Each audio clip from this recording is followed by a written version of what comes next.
अस्सलामु अलैकुम dear students, कैसे हैं आप सब। My name is Mohammad Imran and here I am to teach you physics class first year.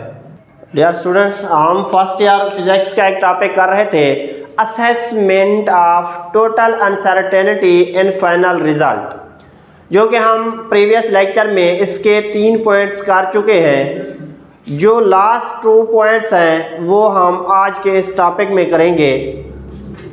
पहले जो 3 थे, फर्स्ट पॉइंट था for uncertainty in addition and subtraction, second point था for multiplication and division, third point था फॉर पावर फैक्टर। वो हमने previous topic में उनको हमने डिटेल से स्टडी किया है। अब जो लास्ट 2 पॉइंट्स रहते हैं, एक तो है हमारे पास for uncertainty in the average value of many measurements. अगर हम किसी चीज़ की मेजरमेंट करते हैं, उसकी ज़्यादा मेजरमेंट्स आ जाए, जिस सपोज हम इस मार्कर के इसके डायामीटर को हम फाइंड करते हैं किसी स्क्रू गेज के साथ, हम डिफरेंट मेजरमेंट जब लें वो डिफरेंट आएंगे, उनका फिर हम जब एवरेज लें उसके लिए जो अनसर्टेनिटी है कि वो कितनी होगी। एक तो ये बात हो गई। और लास्ट जो होगा हमारे पास वो है for the uncertainty in the timing experiment. For uncertainty in the timing experiment. Timing experiment में हम अनसर्टेनिटी को कैसे फाइंड करते हैं। सपोज हम किसी सिंपल पेंडुलम के लिए हम उसके वाइब्रेशंस को जब फाइंड करते हैं, जो उसका जो टाइम पीरियड होगा वो कितना होगा, उसमें अनसर्टेनिटी कितनी होगी। इन चीज़ों को आज हम इस टॉपिक में डिस्कस करेंगे। इस पॉइंट को स्टडी करने के लिए, जो कि है for uncertainty in the average value of many measurement, 3 steps को हमने फॉलो करना होगा। तीनों स्टेप्स को मैंने यहाँ पे लिखा है। फर्स्ट स्टेप है find the average value of measured value. जो भी हम मेजर्ड वैल्यूज लेंगे हमें उनकी क्या लेनी पड़ेगी, उनकी एवरेज लेनी पड़ेगी। सेकंड है the deviation of each measured value from average value. जो हमारे पास एवरेज आ जाए उससे फिर हम क्या करेंगे, तमाम उन मेजर्ड वैल्यूज को माइनस करेंगे। थर्ड पॉइंट है the mean deviation in the average value. फिर एवरेज वैल्यू जो हम वहाँ डेविएशन लेंगे उनकी एवरेज लेंगे। आगे हम इनको डिटेल में स्टडी करते हैं। इसकी एग्जांपल ये है कि फर्ज किया हमने कोई माइक्रोमीटर स्क्रू गेज की मदद से इस मार्कर की हमने डायमीटर फाइंड किया है। इसकी हमने 6 रीडिंग्स ली हैं। 6 रीडिंग्स। फर्स्ट जो रीडिंग आई है वो है 1.20, फिर 1.22, 1.23, 1.19, 1.22, 1.21। ये हमने क्या किया है, माइक्रोमीटर स्क्रू गेज को यूज करके इस मार्कर के हमने क्या फाइंड किया है, डायमीटर उसकी फाइंड किया है। अब हम इसके लिए इन तीनों स्टेप्स को, ये जो 3 स्टेप्स हैं, इनको हम फॉलो करेंगे। पहले जो फर्स्ट स्टेप है वो है find the average value of measured value. आपने इन मेजर्ड वैल्यू की एवरेज वैल्यू लेनी है। जितनी भी हमने वैल्यूज मेजर्ड की हैं इनकी हम एवरेज वैल्यू लेंगे।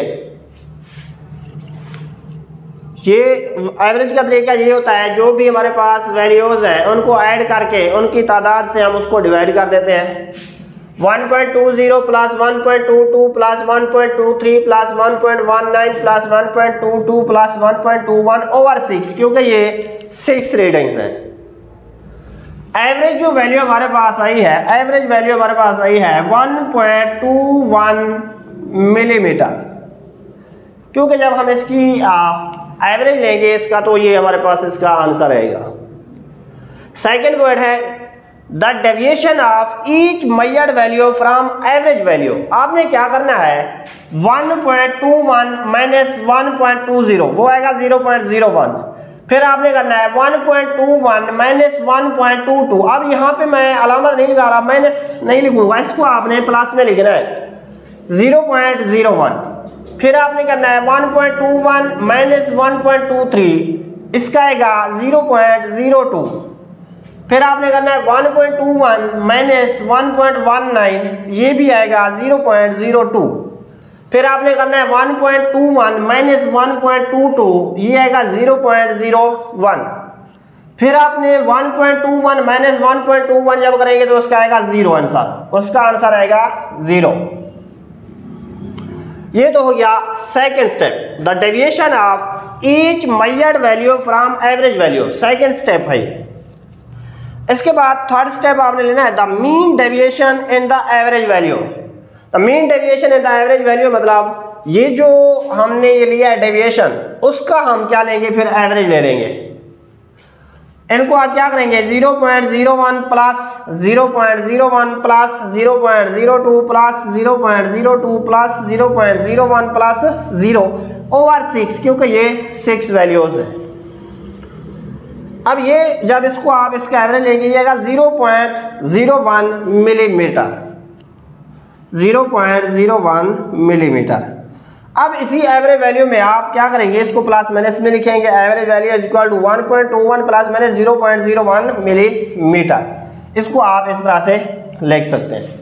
ये है कि इसमें uncertainty in the average value of many measurements. हम जब बहुत ज़्यादा मेजरमेंट्स लें उसके लिए जो अनसर्टेनिटी आएगी वो ये है। लास्ट स्टेप है for the uncertainty in the timing experiment. The uncertainty in the time period of a vibrating body is found by dividing the least count of timing device by the measured value of vibration। हम suppose कोई pendulum ले रहे हैं, उसकी vibrations को हम क्या करेंगे, वाइब्रेशंस के टाइम को हम किसी स्टॉप वॉच से मेजर करेंगे। स्टॉप वॉच है जिसके हमारे पास लीस्ट काउंट है जिसका 0.1 सेकेंड, यह है स्टॉप वॉच, इसका लीस्ट काउंट है 0.1 सेकेंड।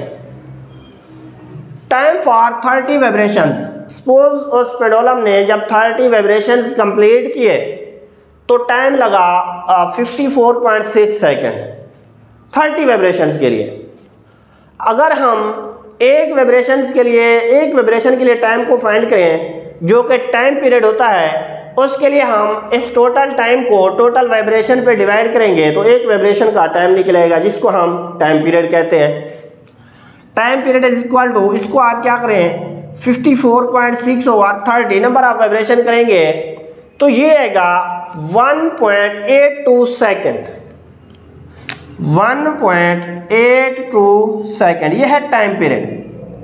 अब टोटल अनसर्टेनिटी निकालें। टोटल अनसर्टेनिटी के लिए हमने कहा उसकी अगर आपने अनसर्टेनिटी फाइंड करनी है तो लीस्ट काउंट को डिवाइड करना है मेजर्ड वैल्यू के साथ। जो लीस्ट काउंट है ना उसका, यह है उसका लीस्ट काउंट। इस लीस्ट काउंट को आपने मेजर्ड वैल्यू के साथ डिवाइड करना है। अभी हम ऊपर यहाँ पे पढ़ के आए हैं, इसका जो लीस्ट काउंट है वो है 0.1 सेकेंड और मेजर्ड वैल्यूज कितनी हैं वो है 30। तो टोटल अनसर्टेनिटी फाइंड करने के लिए 0.1 ओवर 30 करेंगे, ये आएगा 0.003 सेकेंड। अब इसी 0.003 सेकेंड को आप इस टाइम पीरियड में उसके अनसर्टेनिटी के मुताबिक उसको लिख लेंगे। Time period is equal to 1.82 plus minus 0.003 second. ये हम इस फार्मूला की मदद से आप क्या कर सकते हैं, अनसर्टेनिटी को फाइंड कर सकते हैं किसी भी टाइमिंग एक्सपेरिमेंट के लिए। कोई भी डिवाइस जो क्या करता है टाइम को मेजर करता है, उसमें अनसर्टेनिटी को आप इस तरह से फाइंड कर सकते हैं।